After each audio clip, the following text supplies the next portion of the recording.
नमस्कार दोस्तों, मैं मौर्य अखिलेश कुमार शारीरिक शिक्षा के इस सेगमेंट में एक नए तरीके से वीडियोज शुरू कर रहा हूं।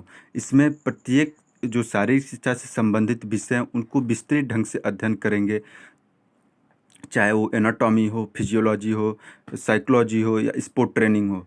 तो आज मेरा जो वीडियो रहेगा आपके लिए वो एनाटॉमी का इंट्रोडक्शन पार्ट रहेगा, जो हमारी शरीर रचना विज्ञान का परिचय का पार्ट होता है। उस पे आज हम वीडियो में चर्चा करेंगे। और अगर ये प्रयास मेरा अच्छा लगता है तो वीडियोज को लाइक करें और अपने फेसबुक पे, व्हाट्सएप ग्रुप पे शेयर करें और साथ में सब्सक्राइब जरूर करें, ताकि जो भी वीडियो मैं यूट्यूब पर अपलोड करूं वो आपको तुरंत नोटिफिकेशन में मिल जाए। और इसके साथ ही मेरा जो चैनल है ट्रेंड में आएगा और लोगों तक पहुंचेगा, जिससे क्या होता है, हम लोग को एक मोटिवेशन मिलता है, हौसला मिलता है और बेहतर काम करने के लिए। तो आप लोग से रिक्वेस्ट है कि आप चैनल को ज़रूर सब्सक्राइब, शेयर और वीडियोज को लाइक करें। तो अब आइए चलते हैं अपने टॉपिक मानव रचना विज्ञान की जो परिचय भाग है उस पर। तो परिचय भाग में है कि सबसे पहले एनाटॉमी शब्द की उत्पत्ति। तो इसमें हम जानेंगे एनाटॉमी शब्द की उत्पत्ति सबसे पहले कैसे होती है। तो एक चीज़ हम हमेशा किसी भी सब्जेक्ट के अध्ययन में एक चीज़ पाते हैं कि कोई भी शब्द का अर्थ निकाले तो वो ग्रीक शब्द से बना होता है। ग्रीक शब्द यानी कि यूनानी भाषा से बना। कारण है कि अगर हम एंशियंट पुराने समय की बात करें तो सबसे पहले शिक्षा और दर्शन यूनान से ही शुरू होता है। जो भी साइंटिस्ट पुराने हुए, सुकरात, प्लेटो, गैलीलियो, सब यूनान से संबंध रखते हैं। इसलिए उस समय यूनान एक शिक्षित और दर्शन युक्त राष्ट्र था। आज के समय में अमेरिका, चीन, रसिया जैसे बड़े देश हो गए, लेकिन पुराने समय में यूनान को ही एक शिक्षित राष्ट्र के रूप में जाना जाता था। और वहीं से हर भाषा की नींव रखी जाती है। तो इसीलिए हर जगह हम पाते हैं कि कोई भी शब्द ग्रीक भाषा से या यूनानी भाषा से बना है। तो उसी तरह हमारा जो एनाटॉमी शब्द है वो भी ग्रीक भाषा के एनाटॉम शब्द से बना हुआ है, जिसका अर्थ होता है डिसेक्शन। डिसेक्शन मतलब कि विच्छेदन करना या काट देना, काटना या उसको अलग अलग भाग में बांट देना। और ये जो एनाटॉम शब्द है ये दो शब्दों से मिल के बना होता है। जो दोनों शब्द ग्रीक ही भाषा के हैं वो है एना। एना का मतलब होता है ऊपर, यानी इसकी शरीर की। तो जब हम एना का तात्पर्य शरीर रचना विज्ञान में लगाएंगे तो शरीर की जो ऊपरी भाग, जैसे हमारा त्वचा, डर्मिस, एपिडर्मिस भाग होता है, वो हो गया। और टॉम का अर्थ होता है कटिंग, यानी कि काटना। यानी कि जब हम शरीर की जो ऊपरी भाग होती है, त्वचा, एपिडर्मिस, डर्मिस, उसको जब हम कटिंग करते हैं यानी डिसेक्शन, विच्छेदन करते हैं, तो उसको हम ग्रीक भाषा में एनाटॉम कहते हैं और उसको अंग्रेजी में एनाटॉमी शब्द से कहते हैं। और इसको हम हिंदी में रचना विज्ञान के रूप में जानते हैं। फिर है इसका सामान्य परिचय के रूप में जब हम जानेंगे तो एनाटॉमी शब्द, एनाटॉमी जो है हमारे एक प्राकृतिक विज्ञान की एक शाखा है। अगर हम विज्ञान की बात करें तो अनेक प्रकार के विज्ञान है, जैसे जीव विज्ञान, वनस्पति विज्ञान, भौतिक विज्ञान, रसायन विज्ञान, तमाम तरह के विज्ञान है। उनमें से ही एक एनाटॉमी है, रचना विज्ञान, जो एक प्राकृतिक विज्ञान है। इसको किसी द्वारा प्रतिपादित नहीं किया जाता। जैसे कि हमारी किन्सियोलॉजी को बोला जाता है कि अरस्तु इसके जन्मदाता है, तो वो प्राकृतिक विज्ञान के रूप में नहीं देखा जाएगा। जबकि एनाटॉमी किसी के द्वारा प्रतिपादित नहीं किया गया, इसलिए इसको प्राकृतिक विज्ञान के रूप में जाना जाता है। और यह जीवित जीवों की संरचनात्मक संगठन का अध्ययन करता है। यानी कि जो हमारा एनाटॉमी है वो मृत जीवों पर नहीं, बल्कि जो जीवित संरचना है उसके बारे में अध्ययन करते हैं। अगर हम संरचना की बात करें तो जिसमें हड्डियां व पेशियां मिलकर एक आधारभूत संरचना देती हैं।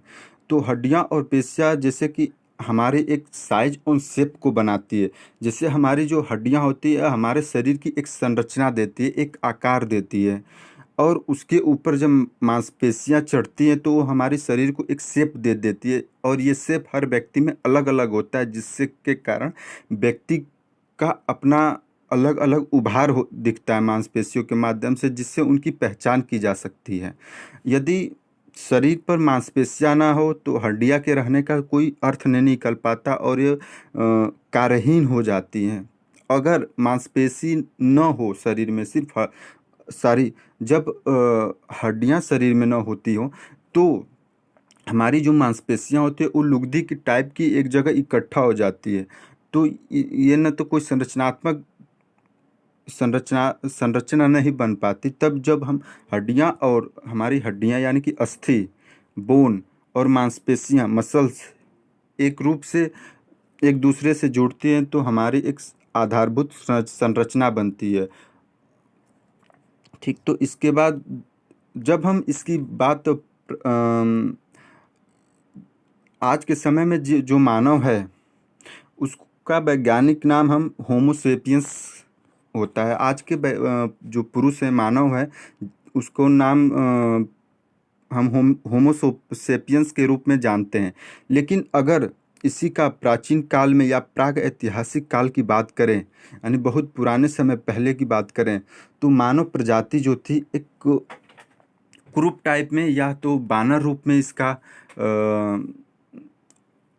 उत्पत्ति हुई थी, और इसके पूंछें थी, इस पूरे शरीर पे बाल उगे थे, बेडौल शरीर होता था।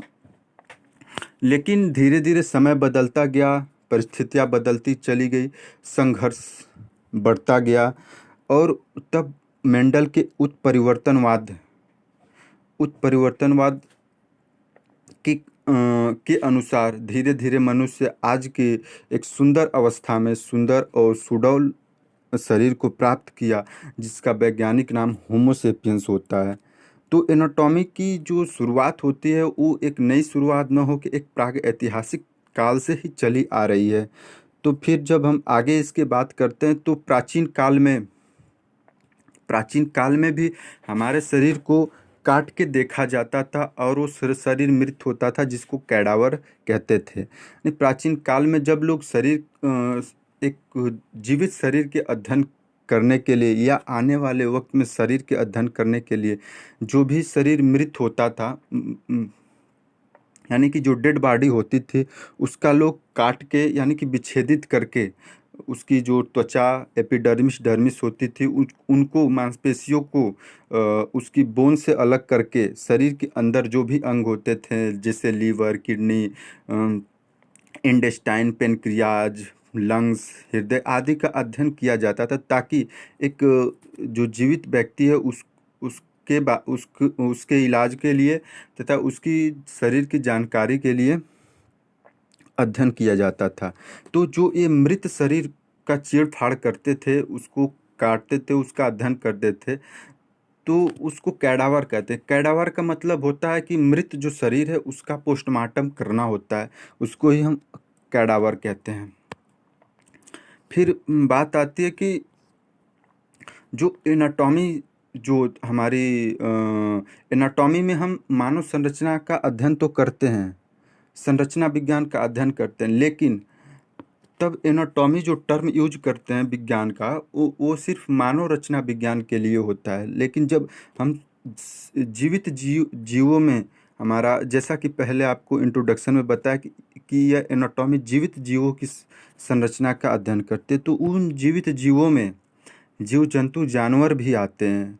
तब उनकी संरचना का अध्ययन जिसके अंतर्गत हम करते हैं उसको हम जूटोमी कहते हैं। यानी जूटोमी जो होता है जानवरों की संरचना जो होती है उसके अध्ययन करने के लिए किया जाता है। जैसा कि दिखाया गया कि ये एक घोड़ा है जिसको हम जेब्रा बोलते हैं। तो इसकी जो रीढ़ की हड्डी और उसका जो बनावट और उसके साथ उसके चेहरे फेस की जो बनावट है उसके लगाव के बारे में दिखाया गया है, उसके बारे में अध्ययन हम करते हैं। फिर आते हैं तो उसके साथ ही जब जीवित कोशिका की बात करते हैं तो हमारे जो पादप या पेड़ पौधे होते हैं उनके भी वो भी एक जीवित अवस्था में होते हैं, उनके अंदर भी सेल्स और ऊतक होते हैं। लेकिन जो इनके ऊतक होते हैं मानव और जानवर, जीवों से बिल्कुल अलग होते हैं, जैसे कि जाइलम, फाइलम या डर्मल और ग्राउंड टिश्यूज होते हैं, ऊतक होते हैं, ये पूरी तरह से मानव और जीव जंतु से पूरी तरह से अलग होते हैं और एक असंतुष्ट प्रकृति के होते हैं। तो इनका अध्ययन जो होता है पादप एनाटॉमी या उसको हम फाइटोटमी के अंतर्गत करते हैं। उसके बाद जब हम शरीर रचना विज्ञान की परिभाषा को देखेंगे तो उसमें परिभाषा के रूप में इसको जब प्रदर्शित करते हैं तो शरीर रचना विज्ञान जीवों जिसमें जीवन हो के अंग जीवों के अंग ऊतक सहित जीवों की संरचना का वैज्ञानिक अध्ययन करते हैं, जिसको मैं पहले भी बताया कि शरीर रचना विज्ञान जो जीवों के अंगों उसके ऊतक सहित जीवों की जो संरचना का वैज्ञानिक अध्ययन करते हैं वो होते एनाटॉमी। उसके साथ ही शरीर की विभिन्न भाग जो हैं जैसे हाथ, पैर, नाक, आँख, कान, मुंह की ऊतक जो होती अलग अलग कोशिकाओं से मिलती है और उनके इनके कार्य भी उन कोशिकाओं के आधार पर अलग अलग होती है। पर उनके किसी कार्य के दौरान इन सभी अंगों का एक दूसरे के साथ जो संबंध स्थापित होता है उन संबंधों का भी अध्ययन हम एनाटॉमी के अंतर्गत करते हैं। जैसे कि अगर हमें हाथ से कोई चीज़ उठानी होती है तब फिर हमारे जो तंत्रिका तंत्र होता है सीएनएस होता है, यानी कि ब्रेन से एक मोटर नर्व्स निकलता है और हमारे संबंधित मांसपेशी को आके उत्तेजित करता है, जिससे कि हमारी मांसपेशियों को आदेश देता है कि तुम इस मसल्स को आदेश देता है वस्तु को उठाने के लिए। तो फिर वो मसल्स में संकुचन होने लगता है और हमारा वस्तु को हम उठा लेते हैं। तब यहाँ पे हमारे ब्रेन और संबंधित मसल्स के बीच एक संबंध स्थापित हो रहा है। तो इसका अध्ययन हम एनाटॉमी के अंतर्गत करते हैं। जैसे कि इस चित्र में दिखाया गया है कि शरीर के सभी अंग और ब्रेन एक दूसरे के बीच संबंध स्थापित करते होते हैं। उनके बीच स्थापित करने वाला माध्य जो होता है उसको नर्व्स होता है और इस शरीर रचना विज्ञान के अंतर्गत ही इसका अध्ययन हम करते हैं। फिर एक चीज़ हमें समझना होगा कि हमेशा हम शरीर एनाटॉमी एंड फिजियोलॉजी को साथ में पढ़ते हैं, जैसे कि शरीर रचना विज्ञान, क्रिया विज्ञान को। लेकिन यहाँ पे शरीर जो रचना विज्ञान है, क्रिया विज्ञान है, बायोकेमिस्ट्री है, एक ही रूप में समझा जाता है। पर इनका रूप एक ही समझा जाता है क्योंकि ये इन तीनों का समायोजन शरीर का अध्ययन करना ही होता है, परंतु इनमें बहुत से अंतर होते हैं। जैसे कि मैंने आपको पहले बताया शरीर रचना विज्ञान जो शरीर के जीवित जो जीव हैं उनके अंगों और उनके जितने भी अंग हैं उनके बीच के संबंध को स्थापित करने का जो अध्ययन है और उन अंगों की रचना का अध्ययन हम शरीर रचना विज्ञान के अंदर करते हैं। लेकिन जब हम शरीर क्रिया विज्ञान या कायिकी विज्ञान, शरीर क्रिया विज्ञान को हम कार्यकी विज्ञान भी कहते हैं और इंग्लिश में इसको हम फिजियोलॉजी के नाम से जानते हैं। तो इसमें क्या होता है कि जैसे कि हमारा ऊतक, पेशी और कोशिका द्वारा अंगों द्वारा जो कार्य संपन्न होने वाली समस्त क्रियाओं का अध्ययन किया जाता है, यानी कि हमारे शरीर ऊतक और पेशियों के माध्यम से जो भी कार्य संपन्न होता है, संपन्न करने वाली समस्त जो क्रियाएं होती हैं उनका अध्ययन हम फिजियोलॉजी के अंतर्गत करते हैं। कि जैसे कि हम बात करें